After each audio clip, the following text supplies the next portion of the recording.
আসসালামু আলাইকুম রহমতুল্লাহ বারাকাতু। বিসমিল্লাহ আলহামদুলিল্লাহ ওয়াসসালাতু ওয়াসসালামু আলা রাসূলিল্লাহ। প্রিয় কাছের ও দূরের শিক্ষার্থী ও সুধীবিন্দু, মহান আল্লাহ রাব্বুল আলামিনের নিকট আমাদের দুনিয়া এবং পরকালীন কল্যাণ প্রার্থনা করছি, পাশাপাশি তার নিকট তৌফিক কামনা করছি। রব্বিশরাহ লি সাদরি ওয়া ইয়াসসির লি আমরি ওয়াহলুল উকদাতাম মিন লিসানি ইয়াফকাহু কওলি। প্রিয় শিক্ষার্থী ও সুধীবিন্দু, আজকে আমরা আলোচনা করব সূরাতুল বাকারার ২৮ থেকে ৩০ নম্বর আয়াত পর্যন্ত। তো শুরুতে আমরা আয়াতগুলোর তেলাওয়াত শুনি। আউযু বিল্লাহি মিনাশ শাইতানির রাজিম। বিসমিল্লাহির রহমানির রহিম।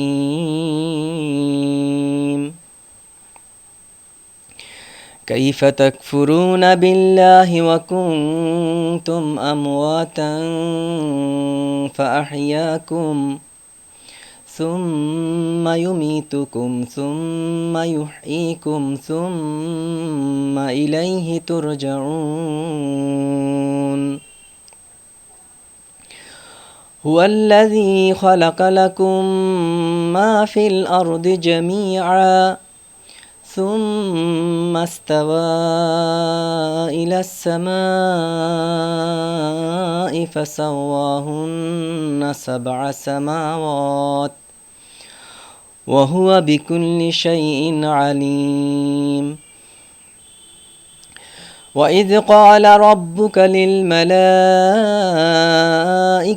إني جاعل في الأرض خليفة قالوا أتجعل فيها من يفسد فيها ويسفك الدماء ونحن نسبح بحمدك ونقدس لك قال إني أعلم ما لا تعلمون।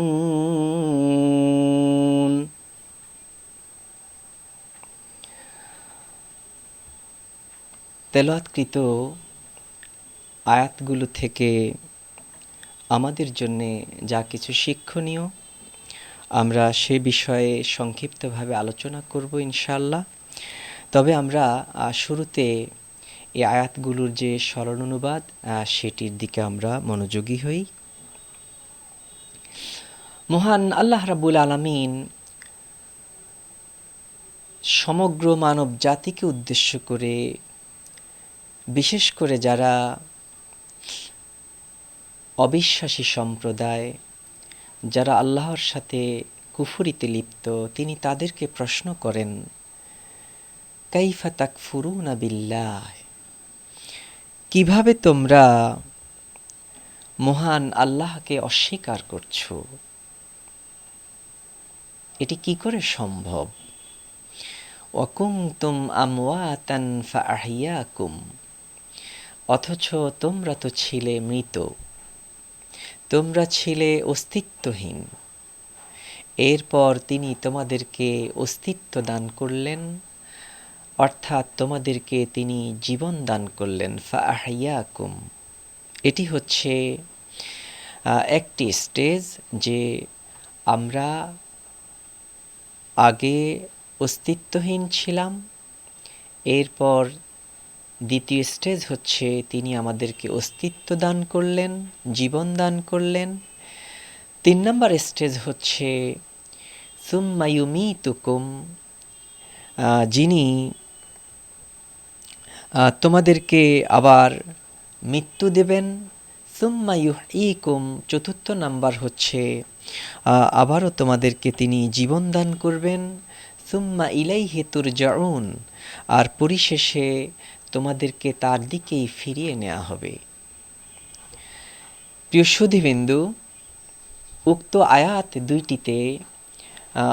আয়াতে দুইটি মরণ এবং দুইটি জীবনের কথা উল্লেখ করা হয়েছে। মূলত প্রথম যে মরণ, তার অর্থ করতে গিয়ে মুফাসসিরিন যারা তারা বলেছেন প্রথম মরণের অর্থ হচ্ছে অস্তিত্বহীনতা, আর প্রথম জীবনের অর্থ হচ্ছে মায়ের পেট থেকে বের হয়ে মৃত্যুবরণ করা পর্যন্ত যে জীবন সেটি। আর যে দুইটি মরণ, এর অতঃপর মৃত্যু আসবে। আচ্ছা, তখন থেকে যে আখেরাতের যে জীবন শুরু হবে সেটি হবে দ্বিতীয় জীবন। মূলত কাফের বা অবিশ্বাসী যারা যারা আল্লাহকে অস্বীকারী, তারা মূলত এই জীবনটাকেই অস্বীকার করে এবং এটি তাদের মানে সুবিধা যে যদি তারা এই মৃত্যু পরবর্তী জীবনকে অস্বীকার করে তাহলে তাদের জন্য এই পৃথিবীতে যেভাবে খুশি সেভাবেই চলাফেরা সম্ভব, যা ইচ্ছা তা বলা, যা ইচ্ছা তা করা, এগুলো তাদের পক্ষেই মূলত সম্ভব। আচ্ছা, এরপরের যে আয়াত আছে সে আয়াতে আল্লাহ রাব্বুল আলামিন বলেন যে আল্লাহ রাব্বুল আলামিন তার যে সৃষ্টির সাথে তিনি তার যে পরিচয় দিলেন যে হুয়াল্লাযী খালাকা লাকুম মা ফিল আরদি জামিআ, তিনি পৃথিবীর সব কিছু তোমাদের জন্যই মূলত সৃষ্টি করেছেন।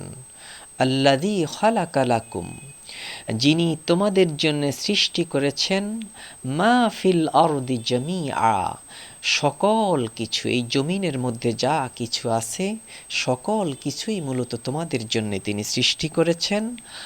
আর একটু বলে রাখি যে এই পৃথিবীতে আল্লাহ রাব্বুল আলামিন এই যে আমাদের জন্য সব কিছু সৃষ্টি করলেন, এর কারণটা কি? কারণটা হচ্ছে যে আমরা যেন রবের ইবাদত করি, আমরা যেন আমাদের প্রভুর ইবাদত করি, আমরা যেন আমাদের মালিকের গোলামি করি। আর এই জন্যই মূলত তিনি আমাদের জন্যে এই পৃথিবীতে বেঁচে থাকার জন্যে, সুস্থ থাকার জন্যে যত কিছু প্রয়োজন সব কিছু তিনি আমাদেরকে দিয়ে দিলেন। বিনিময়ে আমরা শুধুমাত্র যেন মালিককে একটু মালিক বলে জানি, রবকে একটু রব বলে চিনি এবং তার ইবাদতে লিপ্ত হই। আর পরিশেষে আমরা আবার তার কাছে যখন ফিরে যাব, আমরা জান্নাতের যে মহা নেয়ামত, যে আয়োজন, সে আয়োজনে আমরা সামিল হতে পারবো, সেটিকে আমরা ভোগ করতে পারবো। সেটি তো আল্লাহ মুমিনদের জন্য রেখেই দিয়েছেন। তাহলে যাই হোক, আমরা যেটি বুঝতে পারলাম যে পৃথিবীতে আল্লাহ রাব্বুল আলামিন যা কিছু সৃষ্টি করেছেন সেটি মূলত আমাদের জন্যই করেছেন, কিন্তু আমরা এর যে মর্যাদা, এর যে গুরুত্ব, আমরা অনেক সময় এটি বুঝতে পারি না। এরপরে আল্লাহ রাব্বুল আলামিন বলছেন সুম্মা ইস্তাওয়া ইলাস সামাই ফাসাওয়াহুন্না সাবআ সামাওয়াত, অতঃপর তিনি আকাশের দিকে মনোনিবেশ করলেন, মনোযোগী হলেন, আর তিনি আকাশকে সাতটা স্তরে তিনি বিন্যস্ত করেছেন। ওয়াহুয়া বিকুল্লি শাইইন আলিম, আর সকল বিষয় তিনি অবহিত, অর্থাৎ এগুলো সব কিছুই তার জ্ঞানের মধ্যেই রয়েছে। সকল বিষয় সম্পর্কে তিনি জ্ঞান রাখেন, তিনি সচেতন। এই যে আমরা এই আয়াত থেকে আমরা বুঝতে পারলাম যে আকাশ এটি একটি বাস্তব জিনিস, এটি কোনো কল্পনার কোনো বিষয় নয়, এবং আমরা যেটিকে মহাশূন্য বলি এটি আসলে মোটেও শূন্যতা নয়, এটি মোটেও শূন্য নয়, বরং এর মধ্যে রয়েছে আল্লাহর অনেক সৃষ্টির নিদর্শন। হয়তো আমরা এটি বুঝতে পারি না, বা বুঝতে পারলেও যেভাবে বুঝলে আমরা জ্ঞানী হব, যেভাবে বুঝলে আমরা বুঝবো যে এটাকে বুঝা বলে, আমরা হয়তো সেই অনুযায়ী আমরা বুঝতে পারি না বলে আমরা এটাকে মহাশূন্য বলি। আসলে এই মহাশূন্যকে আল্লাহ রাব্বুল আলামিন আসমান বলেন নাই। আসমান আসলে আসমানই, এটি একটি বাস্তব জিনিস এবং এর সংখ্যা হচ্ছে 7, যেটি আমরা বিভিন্নভাবেই জেনে থাকি।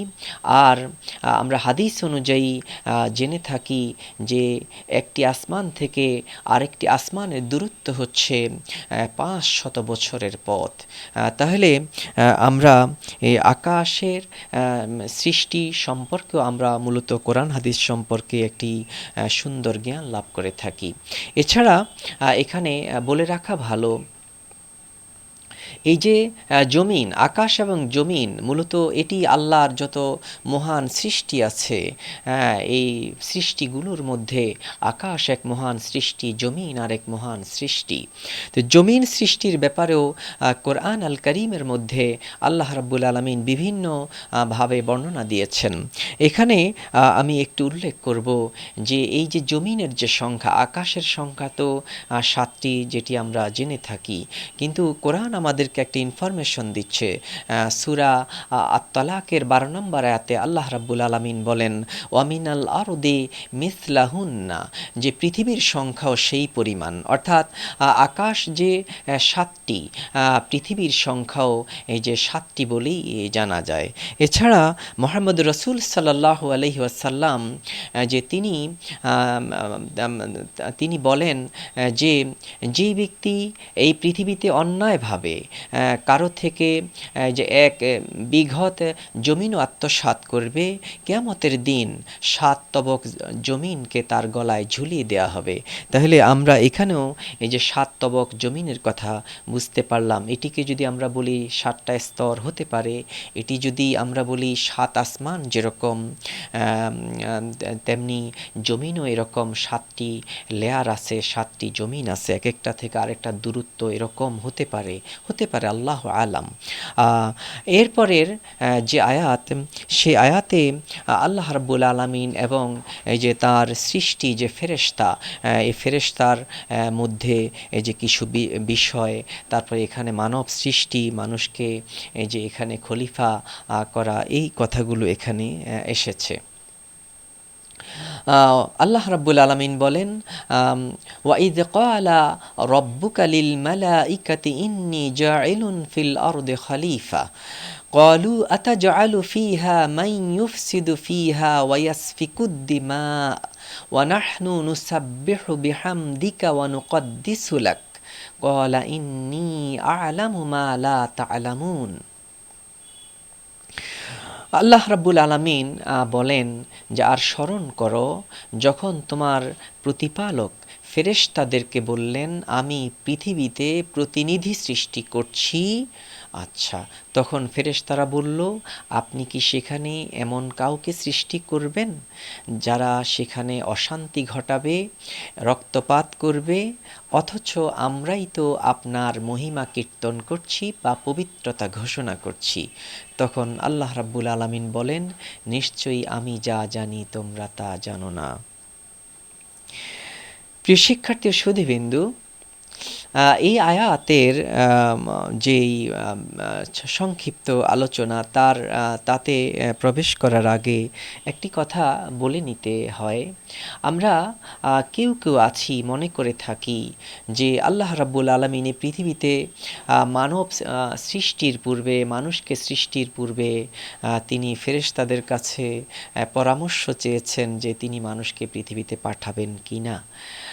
এটি নাকি তিনি পরামর্শ চেয়েছেন ফেরেশতাদের কাছে। আসলে এটি ঠিক নয়, কারণ মহান আল্লাহ রাব্বুল আলামিন সকল জ্ঞানের অধিকারী যিনি, সকল ক্ষমতার একমাত্র অধিকারী যিনি, কি করে সম্ভব তিনি তার সৃষ্টির কাছে পরামর্শ চাইবেন যে তিনি এই পৃথিবীতে মানুষ সৃষ্টি করবেন কি না। আসলে এটি আমাদের বুঝার সীমাবদ্ধতা। আল্লাহু আলাম যে আল্লাহ মানুষের কাছে পরামর্শ চেয়েছেন বিষয়টি তা নয়, বরং আল্লাহ রাব্বুল আলামিন কি বললেন যে ইন্নী জাইলুন ফিল আরদি খলিফা, আমি জমিনের মধ্যে এই যে মানুষ পাঠাতে চাই, মানুষ প্রেরণ করতে চাই, খলিফা যে সৃষ্টি করতে চাই। এখানে পরামর্শের কথা আসলো কোথায়? তখন ফেরেশতারা স্বপ্রণোদিত হয়ে বললেন যে আতাজআলু ফিহা মান ইউফসিদু ফিহা ওয়া ইয়াসফিকুদ দিমা, এই যে আপনি কি এই যে সেখানে এমন কাউকে এই যে সৃষ্টি করবেন এই যে যাদের কাজ হবে এই যে তারা কি করবে এই যে জমিনে ফাসাদ সৃষ্টি করবে এবং তারা সেখানে রক্তপাত ঘটাবে। এছাড়া ফেরেশতারা আরও কি বলল, ওয়ানাহনু নুসাব্বিহু বিহামদিকা ওয়া নুকাদ্দিসু লাক, যে আমরাই তো আছি যে আপনার সপ্রশংস এই যে মহিমা কীর্তন করব এবং আপনার পবিত্রতা আমরাই ঘোষণা করি। অর্থাৎ তারা নিজেদেরকেই ইবাদতের জন্যে এবং আল্লাহর পবিত্রতা ঘোষণার জন্যে তারা বললেন যে আমরাই তো আছি, আমরাই তো নিয়োজিত আছি। তখন আল্লাহ বললেন কি, ইন্নি জাইলুন ইন্নি আলামু মা লা তা'লামুন, যে নিশ্চয়ই আমি যা জানি তোমরা তা জানো না। প্রিয় শিক্ষার্থী ও সুধীবৃন্দু, এই যে এখানে দুইটি শব্দ নিয়ে আমি একটু সংক্ষিপ্ত কথা বলবো। মালাইকা, মালাইকা কি? মালাইকা তারা আল্লাহর সৃষ্টি, তারা নূর থেকে সৃষ্টি হয়েছেন বলে আমরা জানি। তারা মূলত আল্লাহর হুকুম পালন করে থাকেন সারাক্ষণ, এবং তাদেরকে আল্লাহ রাব্বুল আলামিন যেভাবে যেই হুকুম করেছেন তারা মানে সেইভাবেই কোনো রকম বিন্দু বিসর্গ ব্যত্যয় না ঘটিয়ে তারা আল্লাহর হুকুমকে সেভাবেই মূলত পালন করে থাকেন, এবং তাদের সংখ্যা আমাদের জানা নেই। তাদের কোনো প্রয়োজন হয় না, তা খাবারের প্রয়োজন, ঘুমের প্রয়োজন, এগুলো তাদের প্রয়োজন হয় না বলি আমরা জানি। তাহলে তারা মূলত কি করেন? তারা সর্বদা আল্লাহর নির্দেশ পালন করেন, তারা আল্লাহর প্রশংসা করেন, তারা তাসবিহ পাঠ করেন, এবং তারা কোনোভাবেই আল্লাহর অবাধ্যচারণে লিপ্ত হন না। এই হচ্ছে ফেরেশতা। আর খলিফা, খলিফা এর অর্থ হচ্ছে মূলত এমন জাতি যারা একের পরে আরেক আসবে, একের পর একে অপরের পরে আসবে, এটা হচ্ছে খলিফা। পক্ষান্তরে দুনিয়াতে মানুষ দুনিয়াতে আল্লাহর খলিফা বা প্রতিনিধি, এই কথাটা আসলে এভাবে বলা ঠিক নয়। আসলে মানুষ একের পর এক আসবে, এটাই হচ্ছে মূলত মৌলিক অর্থ, যে এই যে একজনের পর আরেকজন, অর্থাৎ বাবা থেকে সন্তান, সেই সন্তান বাবা হয়, তারপরে আবার তার থেকে সন্তান, এভাবে একের পর এক এই যে আসা, এটাই হচ্ছে খলিফা। যাই হোক, এই যে যখন এই যে ফেরেশতারা বলল কি, যে ক্বালু আতাজআলু ফিহা মান ইউফসিদু ফিহা ওয়া ইয়াসফিকুদ দিমাআ ওয়া নাহনু নুসাব্বিহু বিহামদিকা ওয়া নুকাদ্দিসু লাক, যে ফেরেশতারা এই যে এই কথাটা বলল যে তারা জমিনে ফাসাদ সৃষ্টি করবে, তারা রক্তপাত করবে, আমরাই আপনার পবিত্রতা, আপনার মহিমা ঘোষণা করছি, এই যে তারা যে কথাগুলো বললেন, এগুলা কি তারা অহংকার থেকে বলেছেন? তারা কি মানুষ সৃষ্টি হবে পৃথিবীতে, এটা কি কোনো হিংসা থেকে বলেছেন? না, বরং তারা আসলে মানুষ সৃষ্টির উদ্দেশ্যটা কি সেটি জানতে চেয়েছেন, এর যৌক্তিকতা কি সেটি তারা বুঝতে চেয়েছেন। যে এবং তারা বুঝাতে চেয়েছেন, যদি মানুষ সৃষ্টির উদ্দেশ্য যদি এটিই হয় যে তারা আপনার ইবাদত করবে, তারা আপনার গোলামি করবে, তারা আপনার তাসবিহ পাঠ করবে, আপনার প্রশংসা করবে, তাহলে সেই কাজের জন্য তো আমরাই আছি, আমরা ফেরেশতারাই আছি, এবং আমাদের নিকট থেকে কোনো ধরনের বিপদের আশঙ্কা নেই, এবং এই যে আমরা ফাসাদ সৃষ্টি করব না, রক্তপাত করব না। তখনই আল্লাহ রাব্বুল আলামিন মূলত বললেন যে ক্বালা ইন্নী আ'লামু মা লা তা'লামুন, যে আমি যা জানি তোমরা তা জানো না। তাহলে এর অর্থ কি হতে পারে?